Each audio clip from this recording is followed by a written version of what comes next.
Sebelum rongsen sebenarnya aku juga ada info waktu ini ada benjolannya bahwa aku tuh pernah kontak sama pasien orang dengan TBC yang lagi minum obat.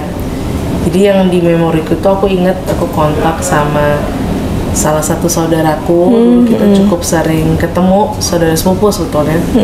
Ketemu mungkin reguler karena bantu belajar gitu ya, belajar, nemenin main gitu, dan tuh sekali ketemu mungkin ya lebih dari 1 jam, bisa 2 jam gitu, atau bahkan mungkin lebih gitu, dan untuk bertahun-tahun. Nah, tapi ternyata aku juga baru terinfo ada di kelasku yang dulu satu paduan suara. Terus dia juga sakit TBC dulu, gitu. Tapi kita nggak tahu, aku nggak tahu, dia juga nggak tahu sampai setelah ikut paduan suara itu, pokoknya dia nggak ikut full gitu lah. Tapi ya ternyata pas dia mau sekolah ke luar negeri, terbaca ternyata dia sakit TBC. Jadi kan baru mau minum obat tuh, setelah sekian lama batuk nggak selesai. Cuman disuruh dihabiskan obatnya, dosisnya karena antibiotik gitu, untuk membantu mencegah, ya sebenarnya menghapus bakteri TBC-nya sih kalau minum antibiotik gitu. Jadi untuk terapi pencegahan tuberkulosis yang tersedia di Indonesia saat ini itu ada beberapa jenis. Pertama adalah ada INH, jadi yang diminum selama 6 bulan tiap hari, dan INH ini stoknya cenderung hampir di semua wilayah ada, tapi tetap perlu dikoordinasikan dengan layanan kesehatan tersedia.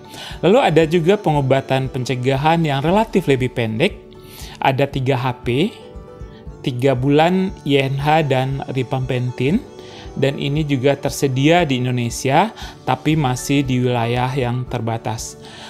Begitupun ada 3 bulan untuk INH dengan rifampicin, dan sama seperti 3HP juga belum tersedia di semua layanan kesehatan, jadi sangat terbatas.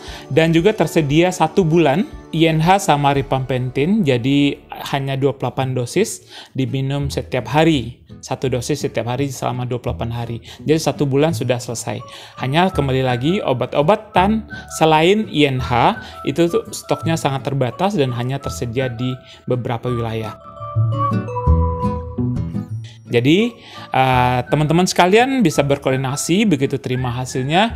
Jika memang eligible bisa mendapatkan TPT, tanyakan kesediaannya kepada layanan terdekat, kepada petugas kesehatan kita. Apakah tersedia tidak di layanan tersebut? Ataupun jika belum tersedia saat itu, tanyakan kapan itu bisa tersedia. Dan mana yang lebih mungkin stoknya bisa diakses segera. Jadi Bapak Ibu, teman-teman sekalian bisa mengakses layanan sesuai dengan kebutuhan dan juga sesuai dengan keinginan daripada Bapak Ibu. Hanya kembali lagi limitasinya ada, dan itu perlu kita sadari sama-sama dan diskusikan dengan layanan kesehatan. Saya beruntungnya saya dapat 3 HP. Jadi saya minum 3 bulan INH dengan rifampicin, diminumnya cuma sekali seminggu saja. Dan ini pengalaman saya menjalani TPT ini, alhamdulillah nggak ada efek samping yang berarti. Hanya di beberapa bulan sempat kayak merasa gatal sedikit, tapi tidak masalah. Banyak minum air putih, banyak makan sayur, ya jaga kelembaban kulit. Biasanya seiring waktu di minggu kedua, minggu ketiga itu sudah tidak dirasakan lagi. Saya terakhir mengkonsumsi itu sekitar 5 bulan yang lalu.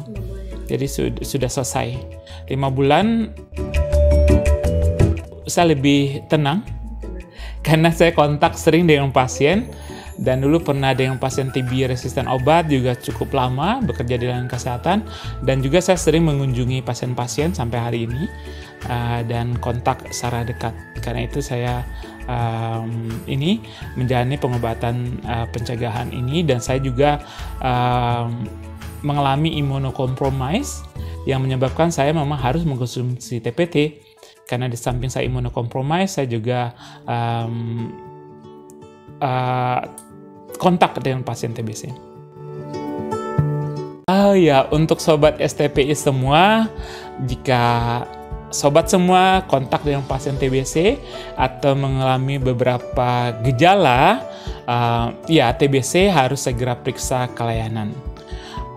Untuk memastikan apakah kita yang pernah kontak atau memiliki gejala misalnya batuk lebih dari 2 minggu, atau berkeringat malam, atau berat badan tidak naik, atau meriang dan sebagainya, periksa ke layanan kesehatan. Pemeriksaan TB itu gratis di puskesmas. Hanya biaya pendaftaran saja biasanya, dan pengobatannya juga gratis. Dan jika pun sobat TB semua tidak setelah didiagnosis, menjalani proses diagnosis tidak dinyatakan TB, jangan lupa ada obat pencegahan. Obat pencegahan diberikan pada orang memang berisiko terinfeksi TBC, terutama yang kontak ataupun punya imunocompromise. Gitu. Dadah. Tos TB.